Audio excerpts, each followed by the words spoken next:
Everyone, ನಮಸ್ಕಾರ. Welcome back to my YouTube channel.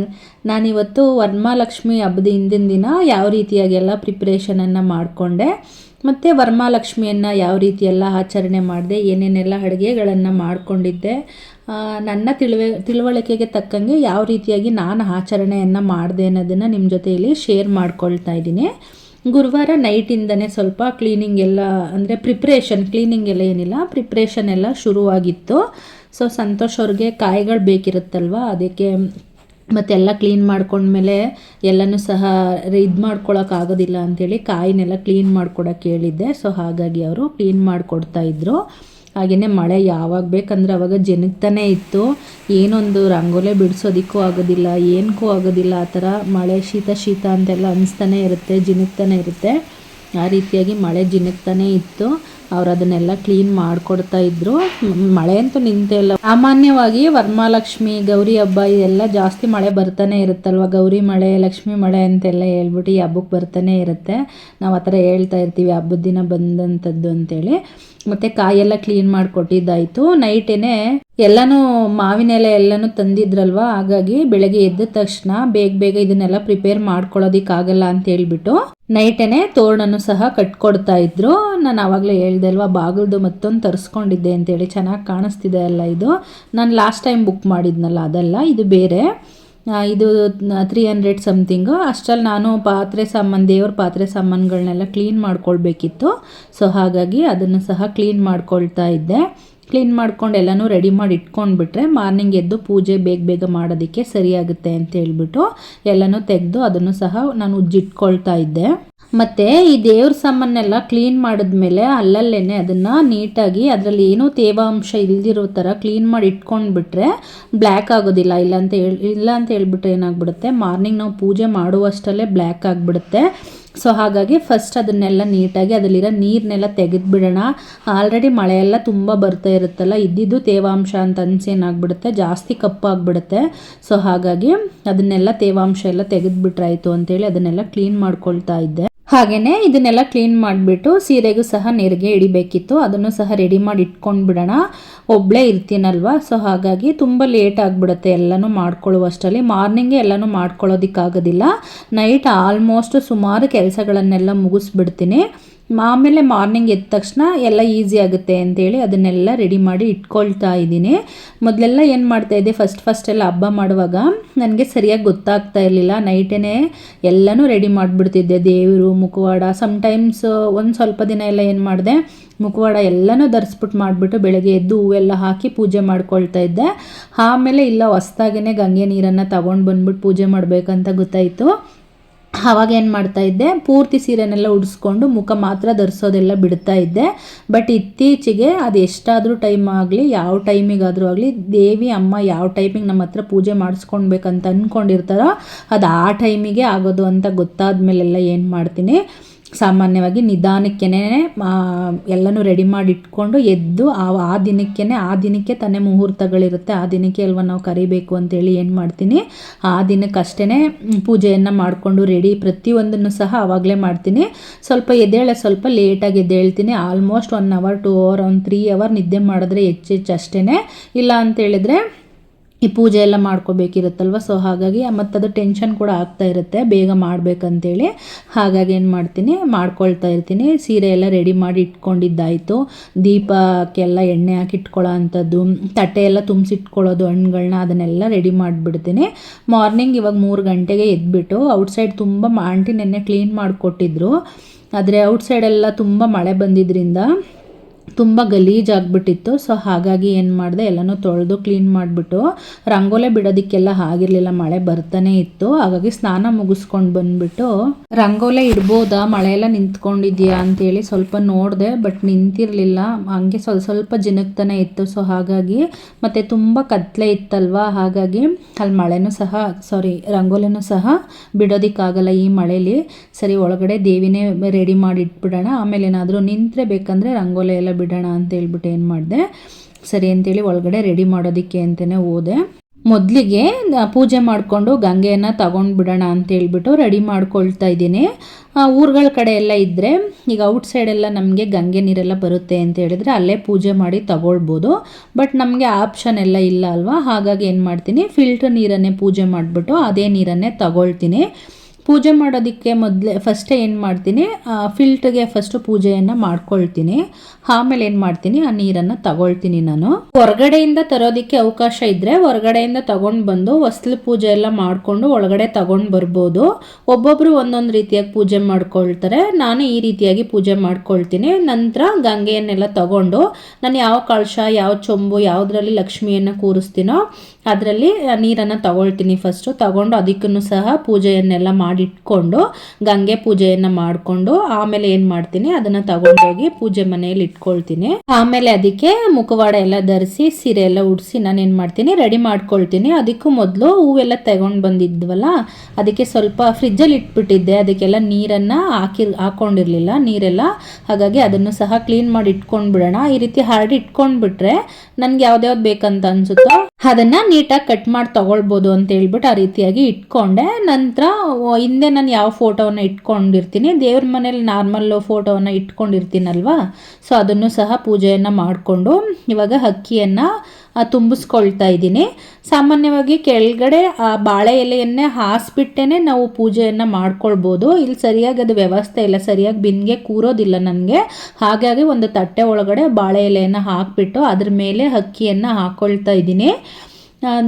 ಈ ಒಂದು ಮುಹೂರ್ತದಲ್ಲಿ ಅಮ್ಮನವ್ರನ್ನ ಕರಿತೀವಲ್ವಾ, ಅವಾಗ ಅಮ್ಮನವ್ರು ನಿಮ್ಮ ಮನೆಗೆ ಬರ್ತೀನಿ ಅಂತ ಹೇಳ್ತಾರಲ್ವಾ, ಅವಾಗ ನಾನು ನಿನ್ನನ್ನು ಎಲ್ಲಮ್ಮ ಕೂರಿಸ್ಲಿ, ನನ್ನ ಮನೇಲಿ ಜಾಗನೇ ಇಲ್ಲಮ್ಮ ಅಂತ ಕೇಳ್ತವಾಗ ಭಕ್ತರು ಒಂದು ಬಾಳೆ ಎಲೆ ಮೇಲೆ 3 ಇಡಿ ಅಕ್ಕಿ ಹಾಕಿದ್ರೆ ಅದೇ ನನಗೆ ಸರ್ವಶ್ರೇಷ್ಠ ಆಸನ ಅಂತ ಹೇಳ್ತಾರಂತೆ. ಸೊ ಅದಕ್ಕೋಸ್ಕರ ಏನು ಮಾಡೋ ಅಂಥದ್ದು, ಎಷ್ಟೇ ಗ್ರ್ಯಾಂಡಾಗಿ ನಾವು ಪೂಜೆಯನ್ನು ಮಾಡ್ತೀವಿ ಅಂತ ಹೇಳಿದ್ರು ಅದ್ರ ಮೇಲೆ ಬಾಳೆ ಎಲೆಯನ್ನು ಹಾಸ್ಬಿಟ್ಟು ಅಕ್ಕಿಯನ್ನು ಹಾಕಿ ಅಮ್ಮನವ್ರನ್ನ ಕೂರಿಸಿ ಅಂತ ಹೇಳ್ತಾರೆ. ಒಬ್ಬೊಬ್ಬರು ಒಂದೊಂದು ರೀತಿಯಾಗಿ, ಅಂದರೆ ಅವ್ರಿಗೆ ಏನು ತಿಳಿದಿರುತ್ತೋ ಆ ರೀತಿಯಾಗೆಲ್ಲ ಪೂಜೆಯನ್ನು ಮಾಡ್ಕೊಳ್ತಾರೆ. ನಾನು ಪೂರ್ತಿ ತಟ್ಟೆ ಎಲ್ಲ ಹಿಡ್ದಿರ ಬಾಳೆ ಎಲೆಯನ್ನೇ ಹಾಸ್ಬಿಟ್ರೆ ಅದೇನಾಗ್ಬಿಡುತ್ತೆ, ಕಳಶವನ್ನು ಕೂರಿಸ್ಕೊಳ್ಳೋದಕ್ಕೆ ಆಗೋದಿಲ್ಲ. ಸೊ ಹಾಗಾಗಿ ಏನು ಮಾಡ್ತೀನಿ, ನಾನು ಒಂದು ತಟ್ಟೆ ಒಳಗಡೆ ಬಾಳೆ ಎಲೆಯನ್ನು ಇಟ್ಬಿಟ್ಟು ಅದ್ರ ಮೇಲೆ ಅಕ್ಕಿಯನ್ನು ಹಾಕಿಬಿಟ್ಟು ನಂತರ ಅದ್ರ ಮೇಲೆ ನಾನು ನಕ್ಷತ್ರ ಆಕಾರ ಎಲ್ಲ ಬರೆದ್ಬಿಟ್ಟು ಶ್ರೀಕಾರ ಎಲ್ಲ ಬರೆದು ಅದಾದ ನಂತರ ಏನು ಮಾಡ್ತೀನಿ, ಅಮ್ಮನವ್ರನ್ನ ಕೂರಿಸ್ಕೊಳ್ತೀನಿ. ಕೂರಿಸಿ ತಟ್ಟೆ ಎಲ್ಲ ಜೋಡಿಸಿ ರೆಡಿ ಮಾಡ್ಕೊಂಡಿದ್ದೆಲ್ಲ ಆಯಿತು. ಮತ್ತು ಹೊರಗಡೆ ಎಲ್ಲ ಕಡೆ ದೀಪ ಹಚ್ಚಬೇಕಿತ್ತಲ್ವ, ಹಾಗಾಗಿ ತುಳಸಿ ಮುಂದೆ, ಹೊಸ್ತಿಲಿಗೆ ಮತ್ತು ಅಡುಗೆ ಮನೆಯಲ್ಲಿ ಎಲ್ಲ ಕಡೆ ದೀಪ ಹಚ್ಕೊಂಡಿದ್ದಾಯಿತು. ಹಾಗೆಯೇ ದೇವ್ರ ಪೂಜೆಗೂ ಸಹ ರೆಡಿ ಮಾಡ್ಕೊಳ್ತಾ ಇದ್ದೆ. ನಾನು ಯಾವಾಗಲೂ ಒಬ್ಬಳೇ ಪೂಜೆ ಮಾಡಲ್ಲ, ಸಂತೋಷ್ ಅವ್ರೇನಾದ್ರು ಇದ್ದರೆ ಇಬ್ಬರು ಸೇರಿಕೊಂಡೆ ಏನು ಮಾಡ್ತೀವಿ, ಪೂಜೆಯನ್ನು ಮಾಡ್ಕೊಳ್ತೀವಿ. ಸೊ ಹಾಗಾಗಿ ಅವ್ರದ್ದಿನ್ನ ಸ್ನಾನ ಆಗಿರಲಿಲ್ಲ, ಅವ್ರಿಗೆ ಸ್ನಾನ ಮಾಡ್ಕೊಂಡು ಬರೋದಕ್ಕೆ ಹೇಳ್ಬಿಟ್ಟು ನಾನು ದೀಪ ಎಲ್ಲ ಹಣಿಸಿ ರೆಡಿ ಮಾಡಿ ಇಟ್ಕೊಳ್ತಾ ಇದ್ದೆ. ಹಾಗೆ ಮನೆಯೆಲ್ಲ ಸ್ವಲ್ಪ ಘಮ ಘಮ ಅಂತ ಅನ್ನಲಿ, ಒಂಥರ ವೈಬ್ಸು ಚೆನ್ನಾಗಿರಲಿ ಅಂತ ಹೇಳ್ಬಿಟ್ಟು ಏನು ಮಾಡಿದೆ, ಸಾಂಬ್ರಾಣಿನೂ ಸಹ ಹಾಕ್ಕೊಳ್ತಾ ಇದ್ದೆ ಅವ್ರು ಬರುವಷ್ಟರಲ್ಲಿ. ಪೂಜೆಗೆ ಏನೇನು ಬೇಕೋ ಎಲ್ಲನೂ ಸಹ ರೆಡಿ ಮಾಡಿ ಇಟ್ಕೊಂಡ್ರೆ ಒಂದು ಸ್ವಲ್ಪ ಹೊತ್ತು ನಾನು ನಾಮಗಳನ್ನೆಲ್ಲ ಹೇಳ್ಕೊಳ್ಳುವಾಗ ದೇವ್ರ ಮಂತ್ರ ಜಪ ಅದೆಲ್ಲ ಮಾಡುವಷ್ಟರಲ್ಲಿ ಒಂದು ಸ್ವಲ್ಪ ಹೊತ್ತು ಕೂತ್ಕೊಳ್ತಾರೆ. ಅವ್ರು ಬಂದಾದಮೇಲೆ ಕೆಲಸಕ್ಕೆ ಹೋಗ್ಬೇಕಿರುತ್ತಲ್ವ, ಬೆಳಗ್ಗೆ ಒಂದು 5 ಗಂಟೆ 6 ಗಂಟೆಯಿಂದನೇ ಶುರು ಆಗಿಬಿಡುತ್ತಲ್ವ ಅವ್ರಿಗೆ ವರ್ಕು. ಹಾಗಾಗಿ ಅರ್ಜೆಂಟು ಟೈಮ್ ಇಲ್ಲ ಅಂಥೇಳಿ ಹೋಗ್ಬಿಡ್ತಾರೆ. ಹಾಗಾಗಿ ಏನು ಮಾಡ್ತೀನಿ, ಎಲ್ಲ ಪ್ರತಿಯೊಂದು ಕೆಲಸಗಳಿದೆಲ್ಲ ಏನಿರುತ್ತೋ ಅದನ್ನೆಲ್ಲ ಫಸ್ಟೇ ಮುಗಿಸ್ಕೊಂಡು ಬಿಡ್ತೀನಿ. ಅದಾದ ನಂತರ ಏನು ಮಾಡೋ ಅಂಥದ್ದು, ಅವ್ರನ್ನ ಪೂಜೆಗೆ ಕರೆಯೋ ಅಂಥದ್ದು. ಸೊ ಸಾಂಬ್ರಾಣಿ ಸಹ ಹಾಕೊಳ್ಳೋಣ. ಪೂಜೆ ಮಾಡೋ ಅಂಥ ಟೈಮಲ್ಲಿ ಮನೆಯೆಲ್ಲ ಚೆನ್ನಾಗಂತ ಅನಿಸ್ತಾ ಇರುತ್ತೆ ಅಂತ ಹೇಳ್ಬಿಟ್ಟು ಏನು ಮಾಡಿದೆ, ಅದನ್ನು ಸಹ ಹಾಕಿ ಇಟ್ಕೊಂಡೆ. ಬೇಕಂತ ಹೇಳಿದ್ರೆ ಕೊನೆಯಲ್ಲಿ ಇನ್ನೊಂದು ಟೈಮ್ ಸಹ ಏನು ಮಾಡ್ಬೋದು, ಧೂಪವನ್ನು ಹಾಕೊಳ್ಬೋದು ಅಂತೇಳಿ ಹಾಕೊಂಡೆ. ಈ ಕಪ್ಪು ಕಲರದ್ದು ಬರುತ್ತಲ್ವ ಸಾಂಬ್ರಾಣಿ, ತುಂಬ ಚೆನ್ನಾಗಿರುತ್ತೆ. ನಾನು 2 ಇಟ್ಕೊಂಡಿದ್ದೀನಿ, ವೈಟ್ ಕಲರ್ದು ಇಟ್ಕೊಂಡಿದ್ದೀನಿ, ಕಪ್ಪು ಕಲರ್ದು ಸಹ ಇಟ್ಕೊಂಡಿದ್ದೀನಿ. ಘಮ ಘಮ ಅಂತ ಚೆನ್ನಾಗಿ ಅನಿಸ್ತಾ ಇರುತ್ತೆ, ಮನೆಯೆಲ್ಲ ತುಂಬ ಕ್ಲೆನ್ಸ್ ಆಗುತ್ತೆ. ಸೊ ಹಾಗಾಗಿ ಬೇಕಂತ ಹೇಳಿದ್ರೆ ಸ್ವಲ್ಪ ರೈಟ್ ಜಾಸ್ತಿ ಅಷ್ಟೇ, ಬಟ್ ತುಂಬ ಚೆನ್ನಾಗಿರುತ್ತೆ. ದೊಡ್ಡ ದೊಡ್ಡ ಸ್ಟೋನು ಕಲ್ಲಲ್ಲಿ ಬರುತ್ತಲ್ವ, ಕಪ್ಪುದು ಮತ್ತು ವೈಟ್ದು 2 ಸಹ ಚೆನ್ನಾಗಿರುತ್ತೆ. ನಿಮ್ಗೆ ಯಾವ್ದು ಬೇಕಂತ ಅನಿಸುತ್ತೋ ಆ ರೀತಿಯಾಗಿ ತಗೊಳ್ಳಿ. ಮತ್ತು ಹೊರಗಡೆ ಎಲ್ಲನೂ ಅಷ್ಟೇ ಒಂದೊಳ್ಳೆ ವೈಬ್ಸ್ ಸಿಗುತ್ತೆ. ಈ ರೀತಿ ಮನೆಯೆಲ್ಲ ಚೆನ್ನಾಗಿ ಬರ್ತಾಯಿದ್ರೆ ಅದಾದ ನಂತರ ಕಾಯಿ ಹೊಡ್ಕೊಳ್ಳಿ ಅಂತ ಹೇಳ್ಬಿಟ್ಟು ಅವರು ಸಹ ಕಾಯಿ ಹೊಡ್ಕೊಡ್ತೀನಿ ಅಂತೇಳಿ ಪೂಜೆಗೆ ಹೊಡ್ಕೊಡ್ತಾ ಇದ್ದರು. ಮತ್ತು ಇಬ್ಬರು ಸಹ ಪೂಜೆ ಮಾಡೋದಕ್ಕೆ ಶುರು ಮಾಡೋದಕ್ಕೆ ಮೊದಲೇ ಏನು ಮಾಡ್ತೀವಿ, ಕೈಗೆ ಕಂಕಣವನ್ನು ಕಟ್ಕೊಂಡು ಪೂಜೆಯನ್ನು ಶುರು ಮಾಡ್ಕೊಳ್ತಕ್ಕಂಥದ್ದು. ಮತ್ತು ಅರಿಶಿನ ಕುಂಕುಮ ಎಲ್ಲವನ್ನು ಸಹ ಹಚ್ಚಿಸ್ಕೊಳ್ತೀನಿ. ಫಸ್ಟು ಲಕ್ಷ್ಮೀ ಪೂಜೆಯನ್ನು ಮಾಡಬೇಕಾದ್ರೆ ಫಸ್ಟು ನೀವು ಲಕ್ಷ್ಮಿ ಥರ ರೆಡಿ ಆಗಿಬಿಟ್ಟು ಪೂಜೆಯನ್ನು ಮಾಡಿ ಹೇಗೆಗೋ ನಿಂತ್ಕೊಂಡು ಪೂಜೆಯನ್ನೆಲ್ಲ ಮಾಡಬೇಡಿ ಅಂತ ಹೇಳ್ತಾರೆ. ಏನಿದೆಯೋ ಏನಿಲ್ವೋ ಕೈ ತುಂಬ ಬಳೆಯಂತೂ ಇರುತ್ತೆ, ಮುಡಿಗೆ ಹೂವಂತೂ ಇರುತ್ತೆ, ಹಾಗೆಯೇ ಅರಿಶಿನ ಕುಂಕುಮ ಅಂತ ಇದ್ದೇ ಇರುತ್ತಲ್ವ, ಅದನ್ನೇ ತುಂಬ ಖುಷಿಯಾಗಿ ಹಾಕ್ಕೊಳ್ಳಿ. ಮತ್ತು ಫಸ್ಟು ಗಣೇಶನ ಪೂಜೆಯನ್ನು ಮತ್ತು ಗಣೇಶನ ಅಷ್ಟೋತ್ತರ ಶತನಾಮಾವಳಿಯನ್ನು ಹೇಳ್ಕೊಂಡು ಪೂಜೆಯನ್ನು ಮಾಡ್ಕೊಳ್ತೀನಿ. ಅದಾದ ನಂತರ ದೇವಿಗೆ ಪೂಜೆಯನ್ನು ಮಾಡ್ಕೊಳ್ತೀನಿ. ಅಂದರೆ ದೇವಿದು ಅಷ್ಟೋತ್ತರ ಶತನಾಮಾವಳಿ ಎಲ್ಲ ಇರುತ್ತಲ್ವ, ಸೊ ಅದನ್ನು ಸಹ ಹೇಳ್ಕೊಂಡು ಪೂಜೆಯನ್ನು ಮಾಡ್ಕೊಳ್ತೀನಿ. ನನಗೆ ಬರ್ತಕ್ಕಂಥ ಯಾವುದಾದ್ರೂ ಒಂದು ಸಾಂಗನ್ನು ಸಹ ದೇವಿ ಮುಂದೆ ಹೇಳ್ಕೊಳ್ತೀನಿ. ಇಷ್ಟೊತ್ತು ಅವರು ಅದೆಲ್ಲ ಶತನಾಮಾವಳಿಯನ್ನು ಹೇಳುವ ಕೂತ್ಕೊಳ್ಳೋದೇ ದೊಡ್ಡ ವಿಷಯ. ಸ್ವಲ್ಪ ಹೊತ್ತು ಕೂತ್ಕೊಂಡು ದೇವ್ರಿಗೋಸ್ಕರ ಯಾವುದಾದ್ರೂ ಅಷ್ಟೇ ತುಂಬ ಅರ್ಜೆಂಟ್ ಮಾಡಬೇಡಿ ಅಂತ ಹೇಳ್ತಾರಲ್ವ.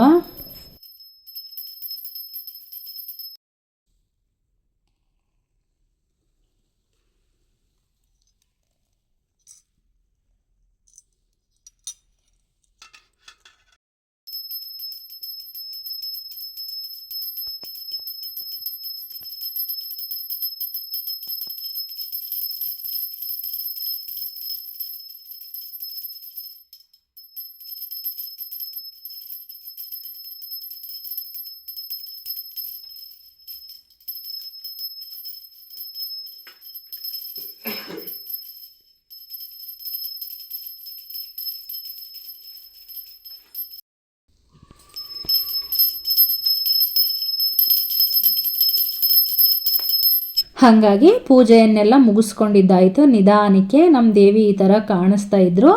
ನನಗೆ ಎಷ್ಟು ತಿಳುವಳಿಕೆ ಇರುತ್ತೋ ಏನೇನು ಒಬ್ಬೊಬ್ಬರು ಒಂದೊಂದು ರೀತಿಯಾಗಿ ಹೇಳ್ತಾರೆ, ಈ ಥರ ಇಡಬೇಕು, ಆ ಥರ ಇಡಬೇಕು, ಈ ರೀತಿ ಪೂಜೆ ಮಾಡಬೇಕು, ಆ ರೀತಿ ಪೂಜೆ ಮಾಡಬೇಕಂತೆಲ್ಲ ನನ್ನ ತಿಳುವಳಿಕೆಗೆ ಯಾವ ಥರ ಅನಿಸುತ್ತೋ ಆ ಥರವಾಗಿ ನಾನು ಮಾಡ್ಕೊಳ್ತೀನಿ. ಅಮ್ಮನವ್ರು ತುಂಬ ಚೆನ್ನಾಗಿ ಕಾಣ್ತಾ ಇದ್ದಾರೆ ಅಂತ ನನಗೆ ಅನ್ನಿಸ್ತು. ನಾನು ರೆಡಿ ಮಾಡಿದ್ದಲ್ವ, ಸೊ ಹಾಗಾಗಿ ನಾವು ರೆಡಿ ಮಾಡಿ ಬೇರೆಯವ್ರಿಗೆ ಯಾವ ಥರ ಕಾಣಿಸುತ್ತೋ ಏನೋ ಗೊತ್ತಿಲ್ಲ, ನಾವು ರೆಡಿ ಮಾಡಿದ್ದು ನಮಗೆ ಚೆನ್ನಾಗಿದೆ ಅಂತ ನಮಗಾದರೂ ಅನಿಸ್ಬೇಕು.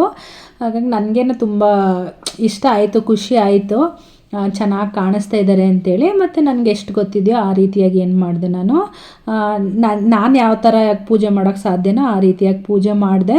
ಅಮ್ಮನವ್ರಿಗೆ ತೃಪ್ತಿ ಆಯ್ತಂತ ಅನಿಸುತ್ತೆ. ದೊಡ್ಡದಾಗಿ ಇದಾಕಿದ್ನಲ್ವ, ಅದೆಲ್ಲನೂ ಕೆಳಗಡೆ ಪೂಜೆ ಮುಗಿತಾ ಇದ್ದಂಗೆ ಪೂಜೆ ಮಾಡ್ತಿದ್ದಂಗೆ ಬೀಳಿಸಿದ್ರು. ಮತ್ತು ಅದನ್ನು ತುಂಬ ಖುಷಿಯಾಯಿತು, ಅದೊಂದು ಖುಷಿಯಾಯಿತು. ಹೂವಿನ ಪ್ರಸಾದ ಕೊಟ್ಟ ಮೇಲೆ ಪೂಜೆ ಎಲ್ಲ ಮುಗಿಸ್ಕೊಂಡು ನೈವೇದ್ಯಕ್ಕೆ ಅಂತ ಹೇಳ್ಬಿಟ್ಟು ಮಾರ್ನಿಂಗ್ ಏನು ಮಾಡಿದೆ, ಚಿತ್ರಾನ್ನ ಮಾಡ್ಕೊಂಡಿದ್ದೆ. ಚಿತ್ರಾನ್ನ ಮತ್ತು ಈ ಅಕ್ಕಿ ಪಾಯಸ ಬರುತ್ತಲ್ವ ಅದನ್ನು ಮಾಡ್ಕೊಂಡಿದ್ದೆ. ಬೇಗನೆ ಒಬ್ಬಟ್ಟೆಲ್ಲ ಮಾಡಿಡೋಕ್ಕೆ ನನಗಾಗೋದಿಲ್ಲ, ಟೈಮ್ ಸಾಕಾಗೋದೇ ಇಲ್ಲ. ನಾನು ರಾತ್ರಿ ಮಲಗಿದ್ದು 12 ಗಂಟೆ, ಮಾರ್ನಿಂಗ್ ಎದ್ದಿದ್ದು 3 ಗಂಟೆ, ಒಂದು 2-3 ಅವರ್ ಅಷ್ಟೇ ನಿದ್ದೆ ಮಾಡೋಕ್ಕಾಗಿದ್ದಿದ್ದು. ಅದ್ರ ಮಧ್ಯೆನೂ ನನಗೆ ಬೇಗ ಮಾಡೋದಕ್ಕಾಗಲ್ಲ. ನಾನು ಏನು ಮಾಡ್ತೀನಿ, 3 ಟೈಮನ್ನು ಸಹ ಒಂದೊಂದು ನೈವೇದ್ಯಗಳನ್ನು ಮಾಡಿ ಇಡ್ತೀನಿ. 3 ಟೈಮು ಸಹ ಪೂಜೆ ಮಾಡ್ತೀನಿ. ದೀಪ ಎಲ್ಲ ಹಾರ್ದಿರೋ ಥರ ನೋಡ್ಕೋಬೇಕಲ್ವ, ಸೊ ಹಾಗಾಗಿ ಏನು ಮಾಡ್ತೀನಿ, 3 ಟೈಮು ಸಹ ಪೂಜೆಯನ್ನು ಮಾಡ್ಕೊಳ್ತೀನಿ. ಸೊ ಹಾಗಾಗಿ ಬೆಳಗ್ಗೆ ಚಿತ್ರಾನ್ನ ಮತ್ತು ಪಾಯಸವನ್ನು ಮಾಡಿಬಿಟ್ಟು, ಅಕ್ಕಿ ಪಾಯಸವನ್ನು ಮಾಡಿಬಿಟ್ಟು ನೈವೇದ್ಯಕ್ಕೆ ಅಂತ ಹೇಳ್ಬಿಟ್ಟು ಇಟ್ಕೊಂಡಿದ್ದೆ. ಮಧ್ಯಾಹ್ನದ ಮೇಲೆ ಅಡುಗೆ ಎಲ್ಲ ಮಾಡಿಕೊಂಡು ಒಬ್ಬಟ್ಟು ಊಟ ಎಲ್ಲ ಮಾಡಿಕೊಂಡು ಅದನ್ನು ದೇವರಿಗೆ ನೈವೇದ್ಯವನ್ನು ತೋರಿಸಿದ್ದಾಯಿತು. ಕೆಲವರು ಮಾರ್ನಿಂಗ್ ಏನೇ ಮಾಡಿಬಿಡ್ತಾರೆ, ಯಾರಾದ್ರೂ ಎಲ್ಪ್ ಮಾಡೋದಕ್ಕೆ ಅಂತ ಇದ್ದರೆ, ಆ ಥರ ಏನಾದರೂ ಇದ್ದರೆ ಓಕೆ, ಬೇಗ ಅಡುಗೆಗಳನ್ನೆಲ್ಲ ಮುಗಿಸ್ಬಿಡ್ಬೋದು. ಬಟ್ ನನಗೆ ಅದಾಗಲ್ವಲ್ಲ, ಮತ್ತು ಮಾರ್ನಿಂಗ್ ಒಬ್ಬಟ್ಟೆಲ್ಲ ಮಾಡೋದಕ್ಕೆ ತುಂಬಾ ಟೈಮ್ ಆಗುತ್ತಲ್ವ. ಸೊ ಹಾಗಾಗಿ ಮಕ್ಕಳು ಅಷ್ಟೊತ್ತು ತನಕ ಹಚ್ಕೊಂಡು ಇರೋದಿಲ್ಲ, ಊಟ ಅಂತಿರ್ತಾರೆ. ಮತ್ತು ಎಲ್ಲ ರೆಡಿ ಮಾಡೋ ಅಷ್ಟರಲ್ಲಿ ತುಂಬ ಲೇಟ್ ಆಗಿಬಿಡುತ್ತೆ ಅಂತೇಳಿ ಏನು ಮಾಡ್ತೀನಿ, ಮತ್ತು ಒಂದೇ ಟೈಮಲ್ಲಿ ಎಲ್ಲ ಊಟಗಳನ್ನು ಸಹ ಮಾಡಿಬಿಟ್ಟು ತಿನ್ನು ಅಂತೇಳಿದ್ರೆ ಸರಿಯಾಗಿ ತಿನ್ನೋದಿಲ್ಲ. ಸೊ ಹಾಗಾಗಿ ಏನು ಮಾಡ್ತೀನಿ, ಸ್ವಲ್ಪ ಬೆಳಗ್ಗೆ ಟಿಫನ್ ಥರ ಮಾಡಿಬಿಟ್ಟು ನಾನು ಅದ್ರ ಜೊತೆ ಒಂದು ಸ್ವೀಟನ್ನು ಮಾಡಿಬಿಟ್ಟು ನೈವೇದ್ಯ, ಇವಾಗ ಚಿತ್ರಾನ್ನನೂ ಅಮ್ಮನವ್ರಿಗೆ ಇಷ್ಟ ಅಲ್ವಾ, ಸೊ ಹಾಗಾಗಿ ಅದನ್ನು ಮಾಡ್ಕೊಂಡಿದ್ದೆ. ನೆಕ್ಸ್ಟು ಮಧ್ಯಾಹ್ನದ ಊಟಕ್ಕೆ ಅಂತೇಳಿ ಅಡುಗೆಯನ್ನು ಮಾಡ್ಕೊಳ್ತಾ ಇದ್ದೀನಿ. ನಾನಿಲ್ಲಿ ಎಲ್ಲ ಸಾಮಾನ್ಯ ಕೋಸಂಬರಿ ಅದೆಲ್ಲ ಗೊತ್ತಿರೋದೆ. ನಾನು ಯಾವ ರೀತಿ ಒಬ್ಬಟ್ಟು ಸಾಂಬಾರು ಮಾಡ್ತೀನಿ ಅಂತೇಳಿ ನಿಮ್ಮ ಜೊತೆ ಶೇರ್ ಮಾಡ್ಕೊಳ್ತಾ ಇದ್ದೀನಿ. ಮೊದಲಿಗೆ ಸ್ವಲ್ಪ ಎಣ್ಣೆ ಹಾಕಿಬಿಟ್ಟು ಕರಿಬೇವು, ಹಾಗೆ ಈರುಳ್ಳಿ, ಬೆಳ್ಳುಳ್ಳಿ, ಟೊಮೊಟೊ, ಒಂಚೂರು ಜೀರಿಗೆ ಎಲ್ಲನೂ ಸಹ ಹುರ್ಕೊಳ್ತಾ ಇದ್ದೀನಿ. ಒಂಚೂರು ಇದನ್ನು ಸಹ ಟೊಮೊಟೊ ಜಾಸ್ತಿ ಹಾಕಿರೋದ್ರಿಂದ ಹುಣಸೆಹಣ್ಣು ಸ್ವಲ್ಪನೇ ಸಾಕು. ಹಾಗೆ ಸ್ವಲ್ಪ ಕಾಯಿ ತುರಿ ಎಲ್ಲನೂ ಸೇರಿಸ್ಬಿಟ್ಟು ಚೆನ್ನಾಗಿ ಹುರ್ಕೊಂಡು ಬಿಡ್ತೀನಿ. ಚೆನ್ನಾಗಿ ಹುರ್ಕೊಂಡು ಅದನ್ನು ತಣ್ಣಗಾಗೋದಕ್ಕೆ ಬಿಟ್ಬಿಡ್ತೀನಿ. ನಾನು ಸಾಂಬಾರು ಪೌಡ್ರನ್ನೇ ಯೂಸ್ ಮಾಡೋದ್ರಿಂದ ಧನಿಯಾವನ್ನು ಇಲ್ಲಿ ಸೇರಿಸ್ಕೊಳ್ತಾ ಇಲ್ಲ. ಸಾಂಬಾರು ಪೌಡ್ರ್ ಏನಾದರೂ ಯೂಸ್ ಮಾಡ್ಕೊಂಡಿಲ್ಲ ಅಂತ ಹೇಳಿದ್ರೆ ರೆಡ್ ಚಿಲ್ಲೀಸು ಮತ್ತು ಧನಿಯಾ ಎರಡನ್ನೂ ಸಹ ಸೇರಿಸ್ಕೊಂಡ್ರೆ ಅದೊಂಥರ ಡಿಫ್ರೆಂಟಾಗಿ ಟೇಸ್ಟ್ ಕೊಡುತ್ತೆ, ಇದೊಂಥರ ಡಿಫ್ರೆಂಟಾಗಿ ಟೇಸ್ಟ್ ಕೊಡುತ್ತೆ. ಇದಿಷ್ಟು ತಣ್ಣಗಾಗುವಷ್ಟರಲ್ಲಿ ಪಲ್ಯನೂ ಸಹ ಮಾಡ್ಕೊಂಡಿದ್ದೆ. ಹೆಸ್ರು ಕಾಳನ್ನು ಮೊಳಕೆ ಕಟ್ಟಿ ಇಟ್ಕೊಂಡಿದ್ದೆ. ಅದು ಕ್ಯಾರೆಟು, ಬೀನ್ಸ್ ಎಲ್ಲನೂ ಸೇರಿಸ್ಬಿಟ್ಟು, ಏನೇ ಇದ್ದರೂ ಇಲ್ಲ ಅಂದ್ರೂ ಹೆಸ್ರು ಕಾಳು ಆಲ್ಮೋಸ್ಟ್ ಆಗಿ ಇದ್ದೇ ಇರುತ್ತೆ ಯಾವುದೇ ಡಿಶಲ್ಲೂ ಸಹ. ಹಾಗಾಗಿ ಅದರದ್ದು ಸಹ ಪಲ್ಯವನ್ನು ಸೇರಿಸ್ಕೊಂಡು ಅದನ್ನು ಸಹ ಒಗ್ಗರಣೆಯನ್ನು ಮಾಡಿಕೊಂಡೆ. ಇದೆಲ್ಲ ಆಲ್ಮೋಸ್ಟ್ ಗೊತ್ತಿರುತ್ತೆ ಅಂತ ಹೇಳ್ಬಿಟ್ಟು ಯಾವುದನ್ನು ಸಹ ನಾನಿಲ್ಲಿ ಯಾವ ಥರ ಮಾಡೋ ಅಂಥದ್ದು ಅಂತೇನು ಶೇರ್ ಮಾಡ್ಕೊಂಡಿಲ್ಲ. ಹಾಗೆ ಒಬ್ಬಟ್ಟನ್ನು ಮಾಡೋದಕ್ಕೆ ಬೇಳೆಯನ್ನು ಬೇಯಿಸ್ಕೊಂಡಿದ್ದೆ ಅಲ್ಲ, ಅದಕ್ಕೆ ಬೆಲ್ಲ ಮತ್ತು ಕಾಯಿ ಅದನ್ನು ಸೇರಿಸ್ಕೊಂಡು ಹುರ್ಕೊಳ್ತಾ ಇದ್ದೀನಿ. ಈ ರೀತಿಯಾಗಿ ಹುರ್ಕೊಂಡ್ಬಿಟ್ರೆ ಎಷ್ಟು ದಿನ ಇಟ್ಟು ಅಂದರು ಅಂದರೆ ಒಂದು 2-3 ದಿನ ತನಕ. ಈಗೇನು ಎಲ್ಲರೂ ಎಷ್ಟು ದಿನ ಇಡೋ ಅಂಥದ್ದು ಚೆನ್ನಾಗಿರ್ಬೇಕನ್ನೋಂಥದ್ದು ಏನೂ ಇಲ್ಲ, ಎಲ್ಲರ ಹತ್ರನೂ ಫ್ರಿಜ್ ಇದ್ದೇ ಇರುತ್ತೆ. ಹಾಗಾಗಿ ಎಷ್ಟು ಬೇಕಷ್ಟು ಫ್ರಿಜ್ಜಲ್ಲಿ ಇಟ್ಕೊಂಡು ಮಾಡ್ಕೊಳ್ಬೋದು. ನಾನು ಮಾಡ್ಕೊಳ್ಳುವಾಗ ಬೇಳೆಯನ್ನು ಮತ್ತು ಕಾಯಿ ಮತ್ತು ಬೆಲ್ಲ ಎಲ್ಲನೂ ಸೇರಿಸ್ಕೊಂಡು ಏನು ಮಾಡ್ತೀನಿ, ಹುರ್ಕೊಂಡು ಬಿಡ್ತೀನಿ. ಅದನ್ನು ಸಹ ಹುರ್ಕೊಂಡು ತಣ್ಣಗಾಗೋದಕ್ಕೆ ಬಿಟ್ಟಿದ್ದೀನಿ. ಇವಾಗ ಇದು ಬೇಳೆ ಸಾಂಬಾರ್ದು ರುಬ್ಬಿದ್ನಲ್ವ, ಅದು ಮಸಾಲೆನೂ ಸಹ ಏನಾಯಿತು, ಅದಕ್ಕೆ ಸ್ವಲ್ಪ ಖಾರದ ಪುಡಿಯನ್ನು ಸೇರಿಸ್ಕೊಂಡು ನೀಟಾಗಿ ಅದನ್ನು ರುಬ್ಕೊಂಡು ಆ ಸಾಂಬಾರು ನೀರಿತ್ತಲ್ವ ಬಸ್ಕೊಂಡಿದ್ದು ಅದರೊಳಗಡೆ ಸೇರಿಸ್ಕೊಂಡು ಏನು ಮಾಡ್ತೀನಿ, ಚೆನ್ನಾಗಿ ಕುದಿಸ್ಕೊಂಡು ಬಿಡ್ತೀನಿ ಫಸ್ಟು. ಆಮೇಲೆ ಒಗ್ಗರಣೆಯನ್ನು ಅದ್ರ ಜೊತೆ ಸೇರಿಸ್ಬಿಡ್ತೀನಿ. ಇಲ್ಲಾಂದರೆ ಫಸ್ಟೇ ಒಗ್ಗರಣೆ ಒಳಗಡೆ ಹಾಕ್ಕೊಂಡು ಸೇರಿಸ್ಕೊಂಡು ಕುದಿಸ್ಕೋಬೋದು. ಕೊನೆಯದಾಗಿ ಒಗ್ಗರಣೆ ಹಾಕ್ಕೊಂಡ್ರೆ ಸ್ಮೆಲ್ ತುಂಬ ಚೆನ್ನಾಗಿ ಅಂತ ಇರುತ್ತೆ ಅಂತೇಳಿ ಏನು ಮಾಡ್ತೀನಿ, ಲಾಸ್ಟಲ್ಲಿ ನಾನು ಅದಕ್ಕೆ ಒಗ್ಗರಣೆಯನ್ನು ಸೇರಿಸ್ಕೊಳ್ತೀನಿ. ಹಾಗೆ ಕೋಸಂಬರಿಗೂ ಸಹ ಎಲ್ಲವನ್ನು ರೆಡಿ ಮಾಡಿ ಇಟ್ಕೊಂಡಿದ್ದೆ. ಇನ್ನೇನು ನೈವೇದ್ಯಕ್ಕೆ ಕೊಡಬೇಕು ಅಂತೇಳಿ ಎಲ್ಲ ರೆಡಿ ಆಯ್ತಲ್ವ. ಕೊನೆಯದಾಗಿ ಏನು ಮಾಡ್ತಾಯಿದ್ದೀನಿ, ಕೋಸಂಬರಿನೂ ಸಹ ಮಿಕ್ಸ್ ಮಾಡಿ ಕಲಿಸ್ಕೊಳ್ತಾ ಇದ್ದೀನಿ.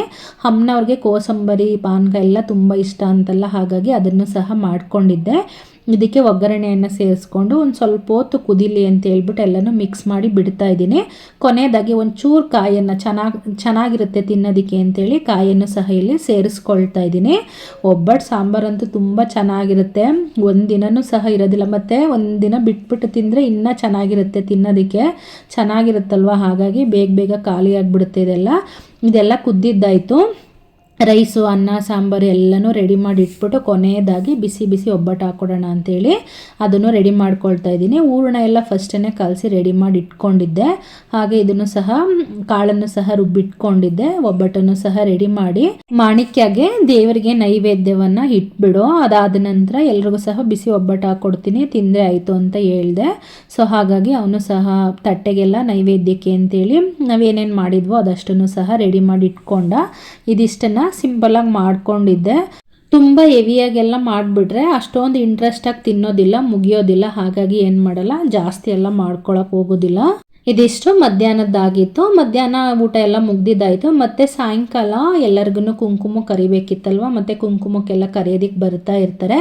ಸೊ ಹಾಗಾಗಿ ನಾನು ಸಹ ಮುಖ ಕೈ ಕಾಲೆಲ್ಲ ತೊಳ್ಕೊಂಡು ಮತ್ತು ದೀಪ ಹಚ್ಬಿಡೋಣ ಅಂಥೇಳಿ ದೀಪ ಹಚ್ತಾ ಇದ್ದೆ. ಹೊರಗಡೆದೆಲ್ಲ ಸ್ವಲ್ಪ ಉರಿತಾ ಇರಲಿಲ್ಲ, ಯಾವ್ದ್ಯಾವ್ದು ಉರಿತಾ ಇರಲಿಲ್ಲ ನೋಡಿಕೊಂಡು.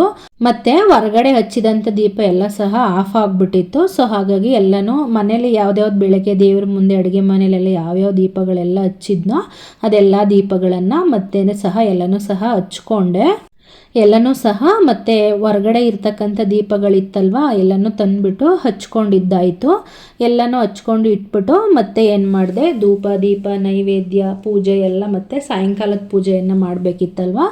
ಸೊ ಹಾಗಾಗಿ ಸಾಯಂಕಾಲದ ಪೂಜೆನೂ ಸಹ ಇಲ್ಲಿ ಮಾಡಿಕೊಂಡೆ. 3 ಟೈಮನ್ನು ಸಹ ಬೆಳಗ್ಗೆ ಮಧ್ಯಾಹ್ನ ಸಾಯಂಕಾಲ 3 ಟೈಮನ್ನು ಸಹ ಏನು ಮಾಡ್ತೀನಿ, ನೈವೇದ್ಯಗಳನ್ನು ಮಾಡ್ಕೊಳ್ತೀನಿ. ಇಲ್ಲ ಅಂತ ಹೇಳಿದ್ರೆ ಇವಾಗ ಒಂದು ಟೈಮು ಕಾಯಿಯನ್ನು ಅಥವಾ ಬಾಳೆಹಣ್ಣುಗಳನ್ನು ಸಪ್ರೇಟಾಗಿ ಬೇರೆ ಇಟ್ಟು ಪೂಜೆ ಮಾಡೋ ಅಂಥದ್ದಾದರೂ ಮಾಡ್ತೀನಿ. ಮತ್ತು 3 ಟೈಮು ಪೂಜೆಗಳನ್ನು ಸಹ ಮಾಡ್ಕೊಳ್ತೀನಿ. ಒಂದೊಂದು ಟೈಮ್ಗೂ ಈಗ ದೀಪ ಎಲ್ಲ ಹಾರೋಗ್ತಾ ಇರುತ್ತಲ್ವ, ಅದನ್ನೆಲ್ಲ ನೋಡಿಕೊಂಡು 3 ಟೈಮು ಅಂದರೆ ಇವಾಗ ಕರೆದಿರೋದು ಒಂದಿನ ಆದ್ರೂ ನಾವು ಎಷ್ಟು ಗೌರವಯುತವಾಗಿ ಪೂಜೆಗಳನ್ನು ಮಾಡಬೇಕು ಅಷ್ಟು ಪೂಜೆಯನ್ನು ಮಾಡಿದ್ರೆ ಆಯ್ತು ಅಂತೇಳಿ. ಸೊ ಎಲ್ಲ ಪೂಜೆ ಎಲ್ಲ ಮಾಡಿಬಿಟ್ಟು ಮತ್ತು ಎಲ್ಲರೂ ಮುತ್ತೈದರೆಲ್ಲ ಬಂದಿರ್ತಾರಲ್ವ, ಸೊ ಹಾಗಾಗಿ ಏನಾಗ್ಬಿಟ್ಟಿರುತ್ತೆ, ದೃಷ್ಟಿ ಆಗಿಬಿಟ್ಟಿರುತ್ತೆ ಅಂತ ಹೇಳ್ಬಿಟ್ಟು ಏನು ಮಾಡ್ತೀನಿ, ಕೊನೆಯದಾಗಿ ಆರತಿಯನ್ನು ಅಂದರೆ ಈ ಒಂದು ದೃಷ್ಟಿ ತೆಗಿಯೋ ಆರತಿಯನ್ನು ಮಾಡ್ತಾರಲ್ವ, ಕೆಂಪಾರತಿಯನ್ನು, ಅದನ್ನು ಏನು ಮಾಡ್ತೀನಿ ಕೊನೆಯದಾಗಿ ಮಾಡ್ಕೊಂಡ್ಬಿಟ್ಟು ನಾನು ಸಮ್ಟೈಮ್ಸ್ ಎಲ್ಲರೂ ಹೇಳ್ತಾರೆ ಶುಕ್ರವಾರನೇ ಕಳಸವನ್ನು ಕದಲ್ಸ್ಬೇಕಂತೇಳಿ. ಅದೇನೋ ನನಗೆ ಅದು ಇಷ್ಟ ಆಗೋದಿಲ್ಲ. ಶುಕ್ರವಾರ ಕಳಸವನ್ನು ಕದಲ್ಸೋದಕ್ಕೆ ಹೋಗೋದಿಲ್ಲ. ಶನಿವಾರ ಎದ್ಬಿಟ್ಟು ಏನು ಮಾಡ್ತೀನಿ, ಕಳಶವನ್ನು ಮೊದಲಿಗೆ ಪೂಜೆ ಮಾಡಿಬಿಡ್ತೀನಿ, ನೈವೇದ್ಯಕ್ಕೆ ಇಟ್ಬಿಡ್ತೀನಿ. ಏನಾದ್ರೂ ಇಟ್ಬಿಟ್ಟು ಪೂಜೆಯನ್ನು ಮಾಡಿಬಿಟ್ಟು ಆಮೇಲೆ ಅದಕ್ಕೆ ಹಚ್ಚಿರೋಂಥ ದೀಪ ಎಲ್ಲ ಇರುತ್ತಲ್ಲ ಅದೆಲ್ಲ ಹಾರೋ ತನಕ ಅದನ್ನು ವೆಯ್ಟ್ ಮಾಡಿಕೊಂಡು ಅದಾದಮೇಲೆ ಏನು ಮಾಡ್ತೀನಿ, ಪೂಜೆಯನ್ನು ಮಾಡಿಕೊಂಡು ಕಳಸವನ್ನು ಕದಲ್ಸ್ಬಿಡ್ತೀನಿ. ಇಲ್ಲ ಅಂತ ಹೇಳಿದ್ರೆ ಯಾವಾಗಲಾದರೂ ಫ್ರೀ ಏನಾದರೂ ಇತ್ತು ಅಂತ ಹೇಳಿದ್ರೆ ಭಾನುವಾರದ ತನಕ ಏನು ಮಾಡಿರ್ತೀನಿ, ಇಟ್ಕೊಂಡಿರ್ತೀನಿ. ಇತ್ತೀಚೆಗೆ ಕೆಲವ್ರು ಅಂತಾರೆ ಅದು ಶನಿವಾರನೇ ತೆಗೆದುಬಿಡಬೇಕು, ಅವರು ಹೋಗಬೇಕು ಲಕ್ಷ್ಮಿ ಅಂತೇಳಿ ಹೇಳ್ತಾರೆ. ಕೆಲವರು ಶನಿವಾರ ಶ್ರೀನಿವಾಸನವ್ರ ವಾರ ಹಾಗಾಗಿ ಕಳಿಸ್ಬಾರ್ದು ಅಂತಾರೆ. ಒಬ್ಬೊಬ್ರದ್ದು ಒಂದೊಂದು ಥರ ಇರುತ್ತೆ. ನಾನು ಈ ರೀತಿಯಾಗಿ ಮಾಡ್ಕೊಳ್ತೀನಿ. ಇದಾಗಿತ್ತು ಇವತ್ತಿನ ಒಂದು ಪೂಜೆ. ಎಲ್ರಿಗೂ ಸಹ ಇಷ್ಟ ಆಗಿದೆ ಅಂತ ಹೇಳ್ತೀನಿ. ಅಮ್ಮನವರು ಎಲ್ರಿಗೂ ಸಹ ಒಳ್ಳೇದು ಮಾಡಲಿ ಅಂತ ಕೇಳ್ಕೊಳ್ತಾ ನನ್ನ ಒಂದು ವ್ಲಾಗನ್ನು ಇಲ್ಲಿಗೆ ಕಂಪ್ಲೀಟ್ ಮಾಡ್ಕೊಳ್ತಾ ಇದ್ದೀನಿ. Thank you so much. ಯಾರೆಲ್ಲ ಸಬ್ಸ್ಕ್ರೈಬ್ ಮಾಡ್ದಿರೋ ವಿಡಿಯೋವನ್ನು ನೋಡ್ತಾ ಇದ್ದೀರಾ ದಯವಿಟ್ಟು ಸಬ್ಸ್ಕ್ರೈಬ್ ಮಾಡಿಕೊಂಡು ನೋಡಿ. ಇಷ್ಟ ಆಯಿತು ಅಂತ ಹೇಳಿದರೆ ಹಾಗೆ ಶೇರ್ ಮತ್ತು ಲೈಕ್ ಮತ್ತು ಕಮೆಂಟ್ ಮಾಡೋದನ್ನು ಮರಿಬೇಡಿ. ಮತ್ತೊಂದು ವಿಡಿಯೋದಲ್ಲಿ ಸಿಗ್ತೀನಿ. ಅಲ್ಲಿ ತನಕ ಬಾಯ್.